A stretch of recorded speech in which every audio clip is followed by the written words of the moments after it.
Et on va continuer à monter notre tableau PGCSE, notre tableau de travail, pour pouvoir suivre et appliquer notre PGCSE, pour en arriver au plan d'action et au suivi du PGCSE.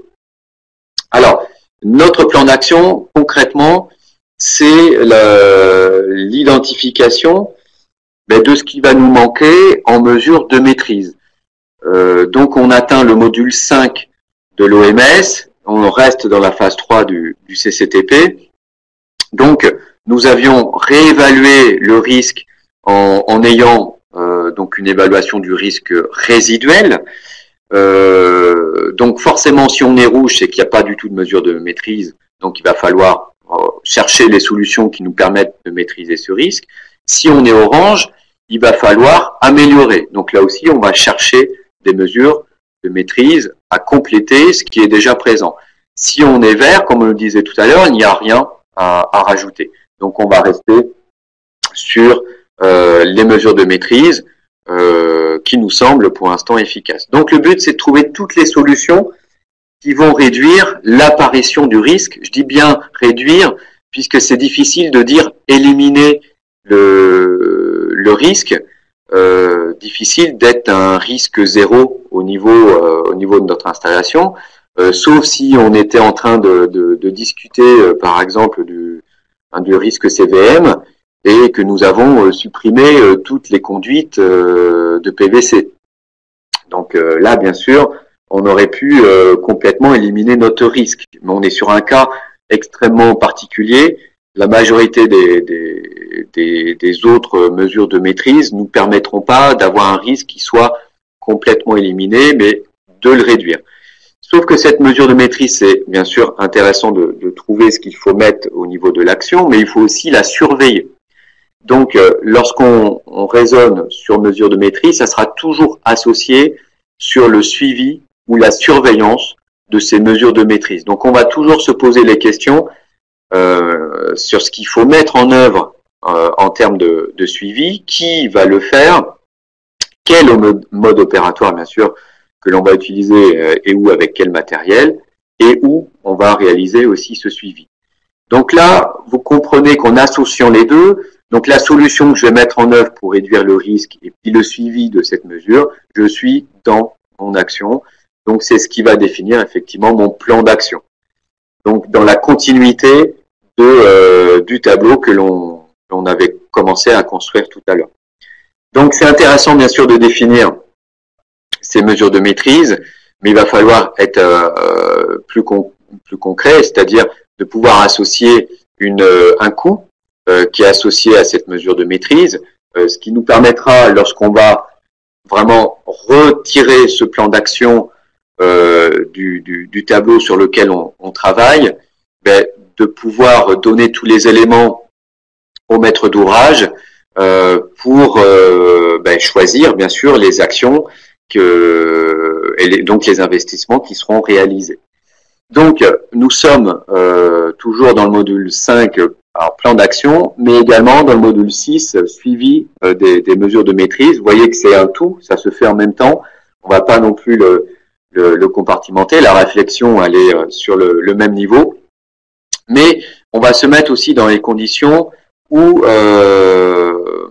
je ne maîtrise plus mon risque. Il apparaît quand même au niveau de mon installation. Donc on va mettre en place ce qu'on appelle une limite critique qui doit être mesurée et qui doit être aussi observée. Ça peut être vraiment du visuel et qui nous permettra d'avoir une information que notre mesure de maîtrise ne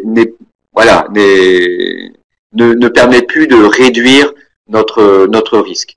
Et dans ce cas-là, si on a perdu effectivement cette possibilité d'atténuation, qu'est-ce que l'on doit faire?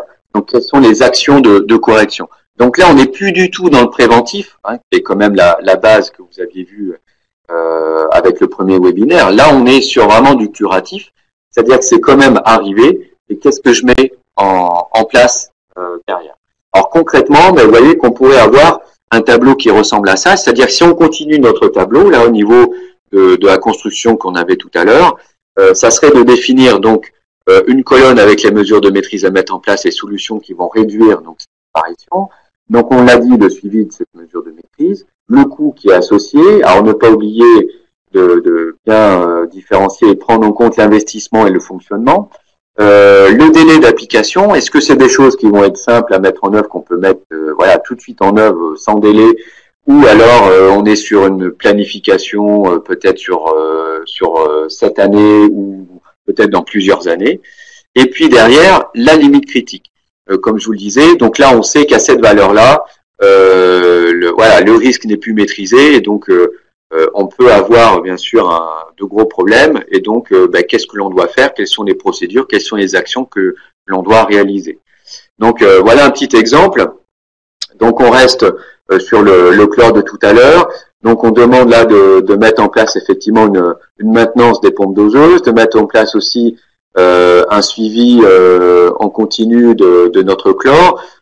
Concrètement, donc au niveau du suivi de la mesure maîtrise, il faut que ça soit intégré à notre plan de métrologie. Donc il faut un vrai suivi métrologique avec une calibration, étalonnage, qui doit être fait chaque semaine. Donc ça aussi, il faut le noter pour bien, dès qu'on va mettre en place des équipements analytiques, valider ces équipements, mais aussi, vous voyez, avoir le report des alarmes, de bien noter quand est-ce que l'on va devoir aussi nettoyer.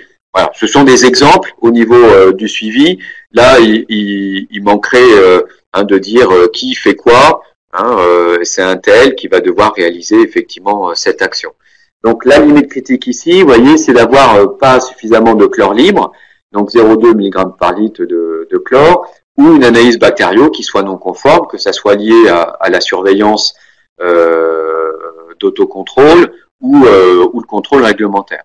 Donc en action corrective, on va chercher la cause de ce dysfonctionnement, on va rehausser le taux de chlore et on va contrôler voilà, les capteurs et puis l'alarme que l'on avait définie dans cet exemple-là. Voilà. Donc là, ça nous permet d'avoir vraiment le plan d'action. Alors, on va définir en même temps, c'est pour ça que tout à l'heure, lorsqu'on a parlé des différents modules, vous aviez à un même niveau plusieurs modules, et notamment les procédures de gestion. Les procédures de gestion qui se décomposent en deux, les procédures de bonne pratique, donc qui est le fonctionnement normal, ce que en exploitation, on va faire tous les jours.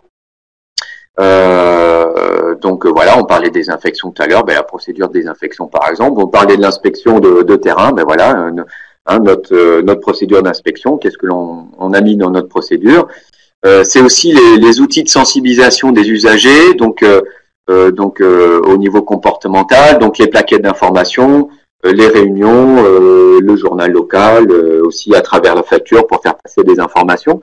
Ça fait partie vraiment de ce qu'on appelle les procédures de bonne pratique. Et puis les procédures en cas de crise. Donc là, il faut faire le listing déjà ce qui est existant, puisqu'on a déjà sur le territoire à travers d'autres éléments voilà, plans communal de sauvegarde, d'autres plans, des exemples de procédures. Mais on peut être amené aussi à créer ces procédures parce qu'on ne les a pas, ou des niveaux d'alerte aussi, qui vont nous permettre ensuite de communiquer. Alors, ce qui peut nous permettre d'anticiper, par exemple, la distribution d'eau embouteillée. Voilà, on n'a jamais réfléchi sur, lorsqu'on arrivera dans ce cas, ce qu'il faut mettre en œuvre. Mais là, ça va permettre d'anticiper. Si on l'a déjà fait, on a déjà la procédure et on va pouvoir y référer lorsque on sera dans une condition de limite critique où la seule solution corrective sera de distribuer l'eau embouteillée. Donc vous doutez que dans la graduation, on sera sur les niveaux les plus élevés. Donc ça, on va le faire en même temps. Donc on va essayer de formaliser. Il y a des choses qui sont peut-être des fois juste oraux et on essaye de formaliser pour avoir quelque chose d'assez complet pour tout le monde. Donc en face de notre plan d'action avec les limites critiques et actions correctives, on va mettre la procédure, par exemple, de désinfection que l'on doit suivre pour revenir dans un contexte normal de désinfection, là, sur notre exemple. Voilà. Alors, Donc on va suivre la réalisation de ces actions-là, donc les mesures de maîtrise, la surveillance de ces mesures de maîtrise à travers ce suivi du PGCSE, donc qui va nous permettre on va surveiller l'autocontrôle, donc le contrôle, donc la surveillance de l'exploitant, le contrôle réglementaire. On va bien sûr le valider à travers les limites critiques. Si on a un dépassement sur l'autocontrôle, soit le contrôle réglementaire sur nos limites critiques, c'est que notre PGCSE n'est pas bon. Donc il va falloir le réviser. Alors on peut s'être loupé parce qu'on a mal évalué l'efficacité de notre mesure de maîtrise.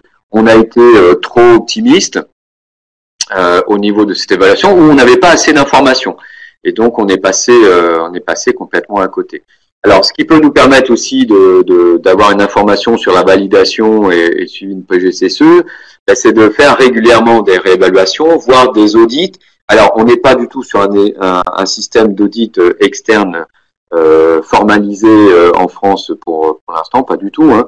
On est plutôt, lorsqu'on commence à travailler sur le PGCSE, de travailler sur des audits internes. Dès qu'on travaille sur des audits externes, ce qui peut être intéressant, c'est de travailler avec des collectivités qui sont voisines, qui sont dans la même démarche que nous sur le PGCSE et qui vont nous permettre, on va pouvoir s'interroger les uns et les autres pour valider chacun notre PGCSE. Et c'est aussi la satisfaction des consommateurs, ça passe par aussi le registre de plaintes, ce suivi pour voir si ce que l'on a mis en place fonctionne très bien.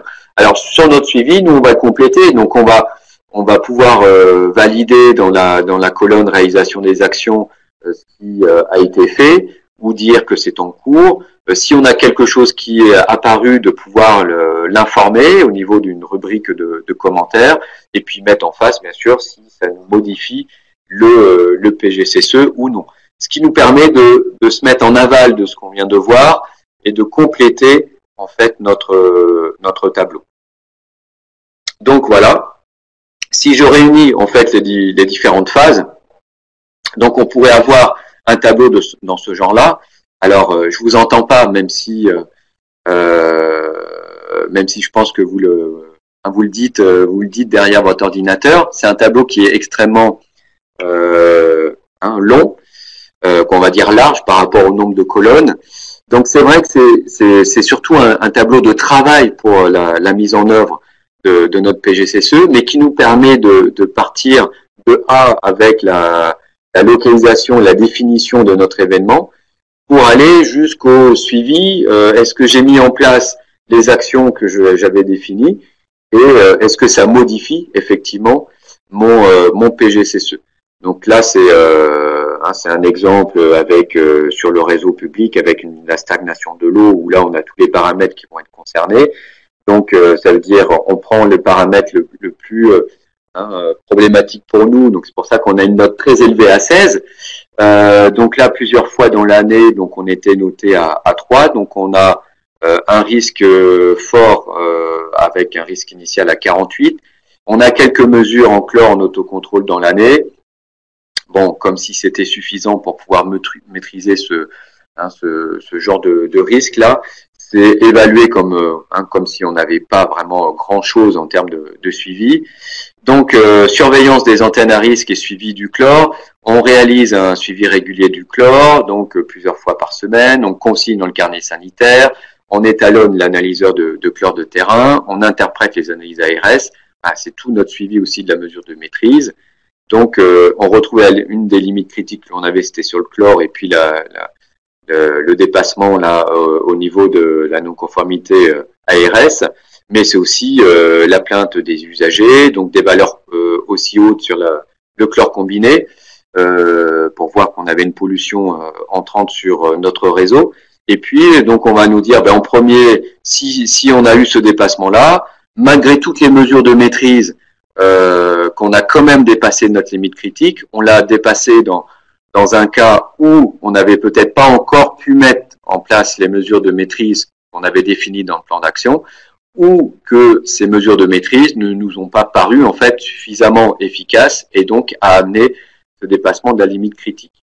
Donc voilà, donc on réalise les purges, on renforce la chloration et on anticipe le renouvellement des conduites si en plus on s'aperçoit qu'on est sur des problématiques de temps de séjour et donc de dégradation ensuite de notre qualité d'eau.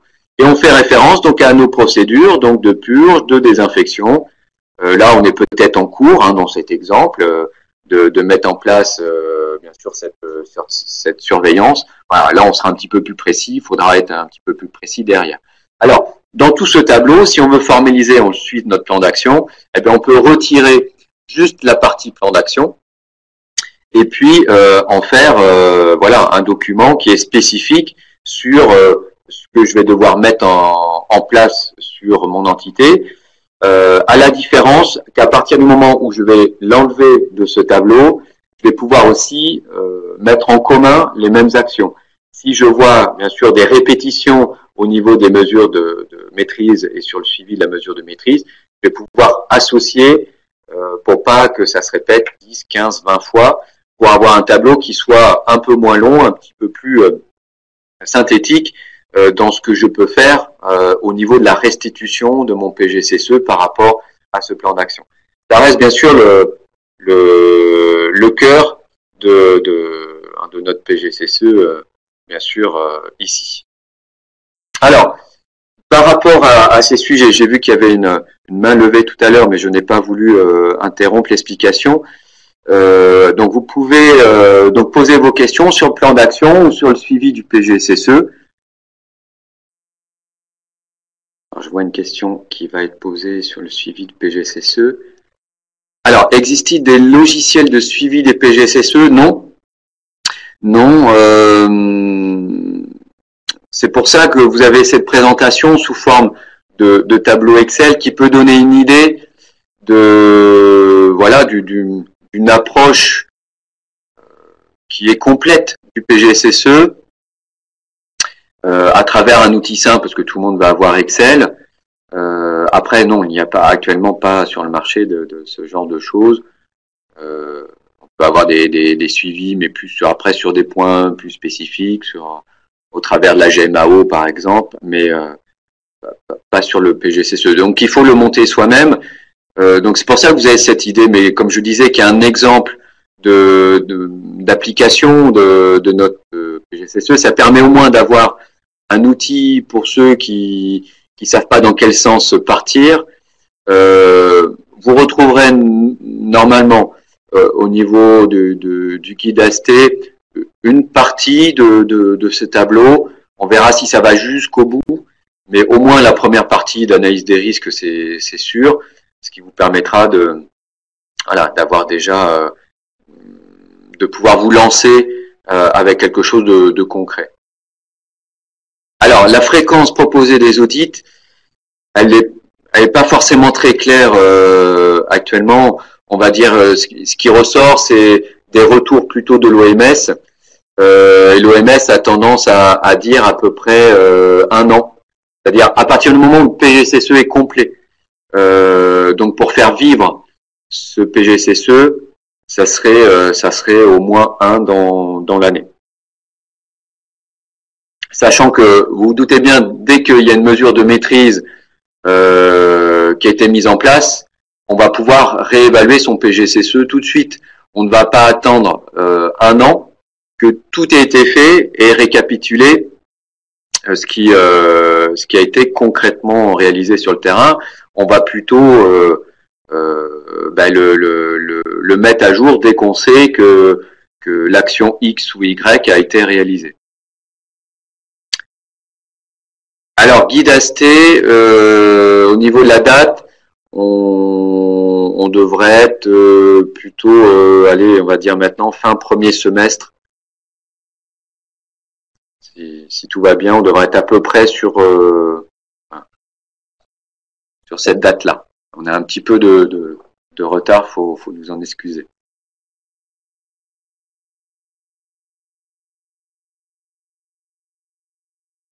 Alors, est-il nécessaire une visite exhaustive de tous les ouvrages ou faut-il les cibler en fonction des dangers connus?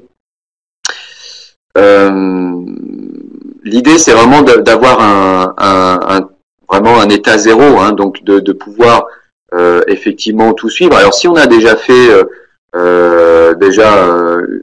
soit une étude patrimoniale, soit un schéma, un diag qui nous a permis de récupérer déjà toutes ces informations, bien sûr on va pas le refaire, mais ça peut faire ressortir.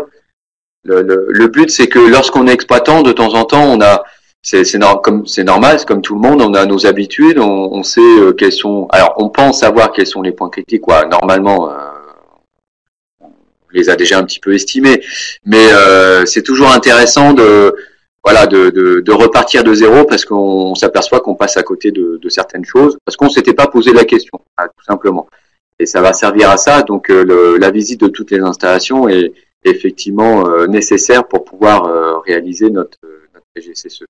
Et donc de valider. Et en même temps, ça nous permettra de valider les mesures de maîtrise, puisque le but c'est pas juste de cocher dans le tableau en disant c'est bon, c'est fait. Il faut bien être sur le terrain pour pouvoir être sûr que ces mesures de maîtrise et les suivis fonctionnent. Alors du coup, si le suivi est continu, un couplage avec Cézanne serait pertinente. Ben, pour ceux qui ont déjà travaillé avec Cézanne, donc sur ce système de sécurité sanitaire, donc ça c'est pour tous ceux qui sont dans les Deux-Sèvres. Bien sûr que là on va associer les deux après assez facilement puisqu'on a déjà travaillé en fait sur cette identification des dangers et donc faire ressortir les risques les plus importants. Donc on va pouvoir bien sûr jouer là-dessus. Serons-nous avertis par mail? C'est par rapport au guide de l'AST. Alors je pense que vous aurez suffisamment de communication qui sera faite par l'AST pour vous soyez au courant. Je pense qu'à travers la page habituelle de l'ARS Nouvelle-Aquitaine avec la rubrique PGCSE qu'il y aura un lien, mais bon, l'AST va de toute façon communiquer et notamment si tout se passe bien pour sa journée nationale là, qui est au mois de juin. Voilà. Alors, je vais répondre à une dernière question. Et on va passer à un petit QCM aussi de synthèse.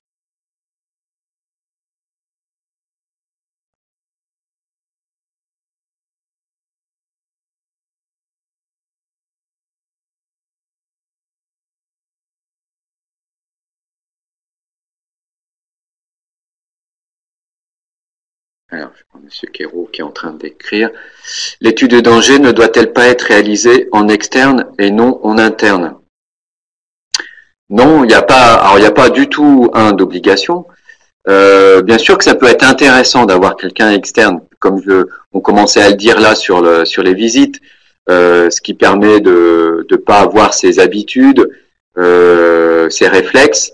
Donc ça peut être intéressant. Mais la méthodologie même du PGCSE, c'est qu'on puisse vraiment tout faire en interne. Alors bien sûr, il faut, vous doutez bien, et vous l'avez vu lorsque vous avez parlé de l'équipe sur le premier webinaire, ben, il faut avoir aussi suffisamment de personnes et de temps pour pouvoir aussi le faire en interne.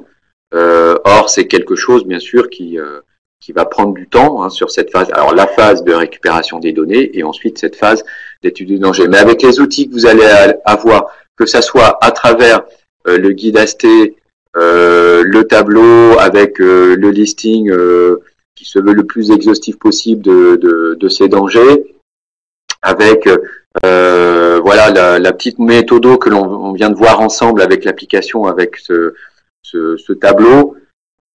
Voilà, on doit être capable de pouvoir le faire en interne, sauf si on n'a pas l'expertise ou le temps. Donc ça peut être soit des morceaux ou soit de réaliser complètement par un externe. Voilà. Donc on va passer aux dernières questions, notamment une question sur la surveillance de la mesure de maîtrise. Donc qu'est-ce que permet la surveillance de la mesure de maîtrise? Donc de surveiller les risques, de définir ce qui doit être mis en œuvre pour suivre les mesures de maîtrise de risque, de définir qui se charge de la surveillance des mesures de maîtrise selon un mode opératoire et ou avec du matériel. Première question. Et deuxième question, qu'est-ce qui permet d'identifier que la maîtrise de risque n'est plus assurée? Donc une non-conformité, un dépassement de la limite critique, un suivi au minimum mensuel un résultat négatif de l'autocontrôle. Alors, je reprends la main. Donc, par rapport donc aux deux petites questions qui terminent cette troisième partie, donc sur cette surveillance de mesures de maîtrise, qu'est-ce qu'elle permet? Eh bien, elle permet donc les trois solutions qui étaient nommées, c'est-à-dire de surveiller les risques, de définir ce qui doit être mis en œuvre, effectivement, pour suivre ces mesures de maîtrise, et aussi qui, comment, avec quoi on va réaliser effectivement ce suivi. Donc, c'est aussi de surveiller les risques. C'est vrai que j'ai parlé de surveillance de maîtrise des risques, mais on peut très bien avoir donc une surveillance, par exemple, du chlore, un dysfonctionnement, l'événement dangereux qui est, par exemple, une une surchloration, et la surveillance sera le paramètre en lui-même lié au chlore. Alors, ça ne veut pas dire qu'on pourra tout mesurer au niveau de ce risque, mais ce risque-là pourra être suivi. Donc là, il fallait répondre les trois solutions. Bon, c'était un peu pour vous embêter que j'avais noté les trois. Alors que pour la deuxième, non, c'est pas toutes les réponses qui étaient justes. C'est exactement celle que vous avez identifiée. La non-conformité réglementaire, effectivement, va me permettre de voir que je ne maîtrise plus le risque. Je me suis loupé, puisque le but c'était qu'elle n'apparaisse pas. J'ai eu mon dépassement de la limite critique, où là mon but était d'anticiper d'un point de vue curatif à la non-maîtrise de ce risque, mais bon, malgré tout, c'est que ce risque est apparu. Et qui a pu être suivi effectivement par l'autocontrôle. C'est pas simplement donc par ma surveillance de terrain et pas forcément le contrôle que réglementaire. Donc un suivi au minimum mensuel, ça ne suffit pas. Alors bien sûr, il faudrait avoir plus d'informations sur le risque en lui-même sur lequel on est en train de discuter, mais bien sûr que en général, ça ne suffira pas pour pouvoir maîtriser suffisamment notre risque. Il faut déjà avoir une surveillance qui soit permanente, ce qui est déjà réglementaire, ce que l'on devrait tous faire, ce qu'on ne fait pas toujours suffisamment pour pouvoir avoir une idée de la présence de ce risque à pression en eau. Donc voilà deux dernières questions. Donc je vais laisser Natacha reprendre la main. Avant de terminer, nous vous rappelons les dates des prochaines formations que vous retrouverez sur le site de l'ARS.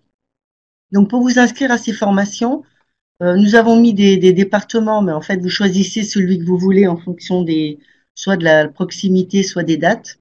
Et le bulletin d'inscription est téléchargeable depuis le site de l'ARS. Et enfin, les webinaires de 2020, donc le prochain sera le 20 mai. Donc ce sera Vincent Raspic encore qui interviendra concernant les études de danger et l'analyse des risques. Puis en septembre, on aura un autre intervenant, Rémi Talami, qui parlera des plans d'action et des procédures de crise. Et puis à la fin de l'année, mi-décembre, Xavier Goussens reviendra pour nous parler de deux sujets. Le premier, retour d'expérience des copies PGSSE qu'il aura suivi en 2020. Et puis, je crois qu'il y avait aussi un chapitre sur le suivi et la révision du PGSSE. Donc, toutes ces informations sont à retrouver sur le site de l'ARS, Nouvelle-Aquitaine ARS,